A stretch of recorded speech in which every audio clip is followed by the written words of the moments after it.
Assalamualaikum warahmatullahi wabarakatuh. Saya Wafiq Minarsih dengan NIM 210205031. Di sini saya akan menjelaskan materi mengenai metode Simplex.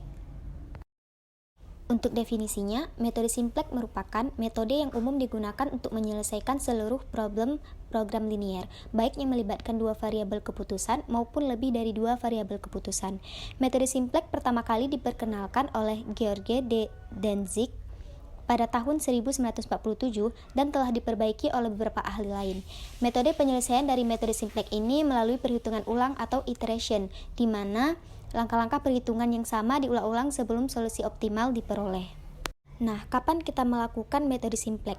Metode Simplex ini kita lakukan jika tanda pertidaksamaan pada fungsi kendala lebih dari sama dengan dan tidak ada tanda sama dengan dalam bentuk umum masalah program linier. Adapun langkah-langkah metode Simplex itu, yang pertama, merubah bentuk lebih dari sama dengan menjadi kurang dari sama dengan melibatkan -1. Kemudian menentukan baris pivot, yaitu yang nilai kanannya negatif terbesar, dan menentukan kolom pivot dengan membagi angka pada baris Z dengan angka pada baris pivot yang bersesuaian. Kolom pivot adalah yang rasionya positif terkecil, dan yang terakhir menentukan angka pivot. Nah, di sini ada contoh soal meminimumkan fungsi tujuan Z-nya, yaitu 4x1 ditambah x2. Dengan kendala di sini ada x1 ditambah x2 lebih dari sama dengan 12, 4x1 ditambah 3x2 lebih dari sama dengan 6, x1, x2 lebih dari 0.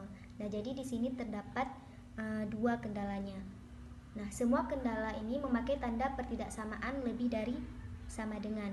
Kendala ini harus kita ubah ke pertidaksamaan kurang dari sama dengan cara kita mengalihkan kedua ruas dengan -1.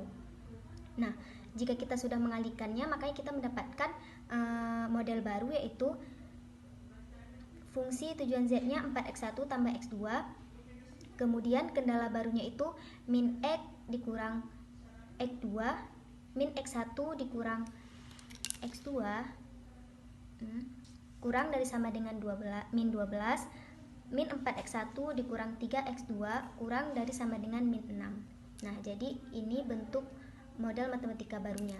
Selanjutnya, model matematika baru ini kita ubah ke bentuk bakunya sebelum kita melakukan penyelesaian dengan metode Simplex. Jadi bentuk bakunya ini yaitu Z dikurang 4x1 dikurang x2 sama dengan 0 min x1 dikurang x2 ditambah s1. Karena tadi di sini tandanya itu kurang dari sama dengan, maka kita tambahkan dengan variabel s atau slack. Jadi sama dengan min 12. Selanjutnya min 4x1 dikurang 3x2 ditambah s2 sama dengan min 6. Nah, ini ketika ini semua sudah dapat, baru selanjutnya kita input ke tabel Simplex, yaitu ke tabel iterasi 0. Nah, di sini ada tabel Simplex iterasi 0, di mana di sini variabelnya ada x1, x2, s1, s2 dan nk. Nk ini nilai kanan. Kemudian untuk variabel basisnya ada s1, s2 dan z. Nah, jadi kita masukkan nilainya. Di sini ada min 1 dari ini, min 1, 1, 0, nk-nya min 12. Kemudian min 4, min 3, 0, 1, min 6. Dan untuk z-nya min 4, min 1, 0, 0, dan 0. Nah, seperti yang dijelaskan di awal tadi, bahwa metode dual simplex itu kita cari dari mencari baris pivot terlebih dahulu. Jadi, kita carinya di sini. Nah, di sini kita cari nilai kanan yang bernilai dengan negatif terbesar. Jadi, kalau kita lihat di sini ada dua-duanya negatif, tapi dengan nilai terbesar yaitu min 12. Maka kita dapatkan ini adalah baris pivotnya. Setelah kita mencari baris pivot, selanjutnya kita mencari rasionya. Nah, jadi mencari rasionya itu min 4 dibagi min 1, 4. Kemudian min 4 bagi min 1, 1. Ini 0, 0, 0. Nah, setelah kita dapatkan rasionya, selanjutnya kita mencari nilai kolom pivot. Karena di sini kita meminimumkan, maka kita harus memilih nilai positif paling kecil. Nah, di sini nilai positif paling kecilnya itu 1. Maka inilah kolom pivotnya. Dan min 1-nya ini merupakan elemen pivot. Nah, setelah kita peroleh iterasi 0, selanjutnya kita masuk ke iterasi pertama. Di sini ada X1, X2, S1, S2, NK. Kemudian ada di sini S1-nya itu diganti dengan X2, X2, S2, dan Z. Nah, untuk baris pertama itu B1 diper min 1. Maka B1 diper min 1 itu 1, 1, min 1, 0, 12.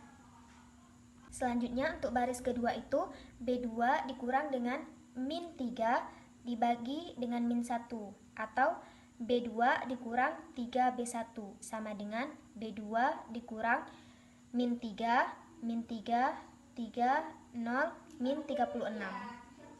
Nah, jadi min 4 ditambah 3 min 1, min 3 ditambah 3, 0. Di sini min 3, 1, dan 30. Nah, untuk baris terakhir di sini berarti rumusnya B3 dikurang min 1 bagi min 1 itu 1, berarti B3 dikurang min 1 dikali baris 1. Maka didapatkan min 4 dikurang dengan min 1, maka hasilnya min 3. Kemudian min 1 dikurang dengan min 1, maka hasilnya 0, dan seterusnya. Berarti min 1, 0, dan 12. Jika kita lihat dari tabel, nilainya di sini sudah optimal. Karena ketika kita mencari baris privat, maka nilai kanannya itu yang kita lihat itu yang bernilai negatif, sedangkan di sini semuanya sudah bernilai positif, jadi tidak bisa diproses lagi. Maka hasilnya itu X1 sama dengan 0, X2 sama dengan 12, S2 sama dengan 30, dan Z sama dengan 12. Sekian pemaparan materi dari saya, lebih dan kurang saya mohon maaf. Wassalamualaikum warahmatullahi wabarakatuh.